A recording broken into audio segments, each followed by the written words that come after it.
vlastenci na hrad. Šli jsme spolu ulicemi z Václaváku na Hradčany. Díval jsem se, došel s námi, někteří se přidávali. Neviděl jsem žádná mladá děvčata, po průvodu byla o tom debata.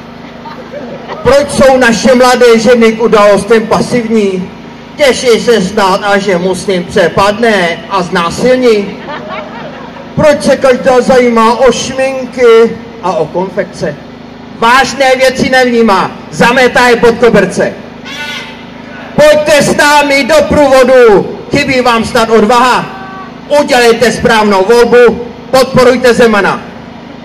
Haní nás, že máme vlastenecká hesla. Kéž by se nám stále nad hlavami nesla. Budeme volat znova, Čechy, Čechům. My jsme tady doma, my jsme tady doma, my jsme tady doma, my jsme tady doma, my jsme tady doma, my jsme tady doma, my jsme tady doma.